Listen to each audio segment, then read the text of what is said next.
नमस्कार दोस्तों, मैं आपका होस्ट श्रीकांत जोशी आपका स्वागत करता हूं मैं आरएम शॉर्ट्स में, जिसमें हम लेकर आते हैं दिन भर की स्पेस और डिफेंस न्यूज की टॉप 3 खबरें। तो चलिए जान लेते हैं। दोस्तों, हमारी सबसे पहली खबर आ रही है ब्रह्मोस मिसाइल की तरफ से। हम सभी ने सुन रखा है कि ब्रह्मोस हाइपरसोनिक मिसाइल बनने वाला है, तो उस दिशा में एक और खबर निकलकर सामने आई है।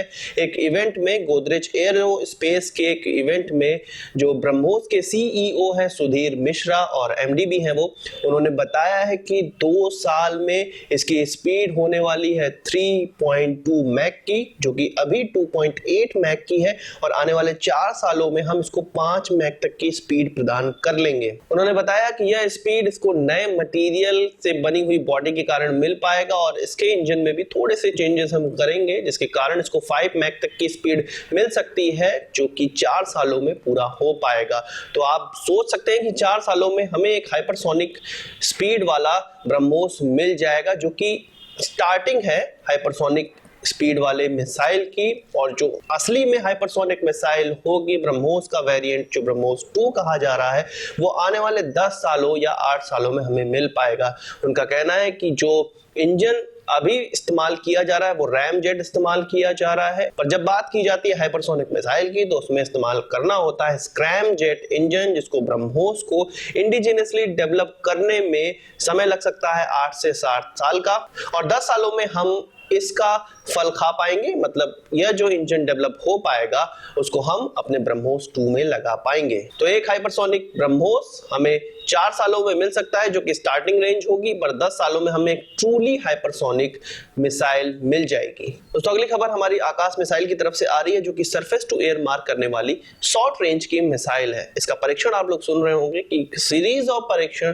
किए जा रहे हैं। तो अब एक नई खबर निकल कर आई है, जो कल का परीक्षण हुआ था, मंगलवार का जो परीक्षण हुआ था, उसमें इंडिजिनियस रेडियो फ्रीक्वेंसी सीकर का इस्तेमाल किया गया था। इससे पहले हम सीकर इजराइल या अन्य देशों से खरीदते आ रहे थे। सीकर वो डिवाइस होती है जो कि मिसाइल को अपने टारगेट की ओर बढ़ाने के लिए दिशा देती है। तो यह सीकर हम लोग बाहर से इस्तेमाल कर रहे थे, बाहर से इंपोर्ट कर रहे थे, पर अब डीआरडीओ द्वारा स्वदेशी डेवलप किया हुआ सीकर इस्तेमाल करके भी इस मिसाइल का परीक्षण कर लिया गया, और यह बिल्कुल सफल रहा है। इस मिसाइल के द्वारा अनमैन्ड एयरक्राफ्ट बंसी, जो कि इसी कामों के लिए बनाया गया है, उसको उड़ाया गया, उसको नष्ट किया गया, और यह एक्सपेरिमेंट पूरी तरह से सफल रहा है। तो अब डीआरडीओ कह रहा है कि हम किसी भी प्रकार के मिसाइल भारत में ही बनाने की काबिलियत रखने वाले देश बन गए हैं। इससे पहले आप लोगों ने सुना होगा कि आकाश मिसाइल का सपोर्ट भारत सरकार ने किया था, क्योंकि एक एयर डिफेंस सिस्टम का कंपटीशन चला था, एक टेंडरिंग चली थी, जिसमें कि स्वीडिश सैब और रशिया की कंपनी और इजरायली कंपनी ने भाग लिया था।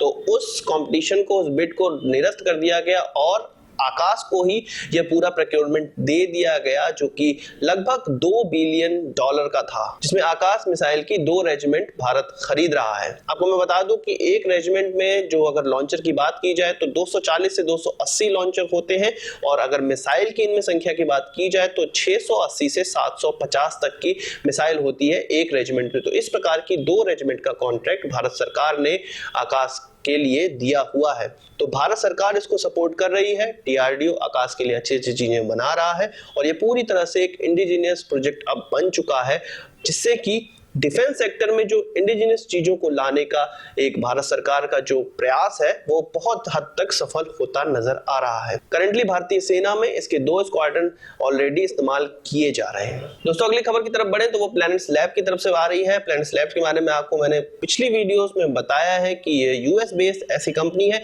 जो कि डेटा प्रोवाइड करती है, सैटेलाइट लॉन्च करती है, पूरे अर्थ की इमेजिंग करती है, और उसका डेटा विभिन्न कंपनियों को देती है। तो इसने इसरो के साथ मिलकर अपने 88 सैटेलाइट, वो 104 सैटेलाइट वाला जो इसरो का प्रोजेक्ट था, जो लॉन्च था, उसमें भेजे थे, और अब आने वाले प्रोजेक्ट में, जो कि जनवरी में एक इसरो पीएसएलवी लॉन्च कर सकता है, जिसकी डेट दिसंबर में थी, अब वो शायद जनवरी में, अर्ली जनवरी में होगी। उसमें 4 अपनी सैटेलाइट लॉन्च कर रहा है, डॉव सैटेलाइट लॉन्च कर रहा है। इसकी वीडियो मैंने बताई थी, आपको बताया था। तो यही कंपनी अब भारत में अपनी लैब एस्टेब्लिश करने का प्रयास करने वाली है, वो बातचीत कर रही है। उनके सीटीओ कार्तिक गोविंदास्वामी ने कहा है कि बेंगलुरु या हैदराबाद में हम अपनी लैब एस्टेब्लिश करना चाह रहे हैं और इसके लिए इसरो से बात भी चल रही है। तो एक और यूएस की कंपनी जिसका सीटीओ भारतीय है और भारत में ही वो अपनी कंपनी को लाना चाह रहा है। ये बहुत अच्छी बात है कि भारतीय लोग अपने भारत को नहीं भूलते हैं। इस लैब के एस्टेब्लिश होने के बाद वो इसरो के साथ काम करेंगे, जो भी डेटा प्रोसेसिंग होती है, क्योंकि यह कंपनी डेटा प्रोसेसिंग पे काम करती है, उनके लिए सॉफ्टवेयर बनाती है।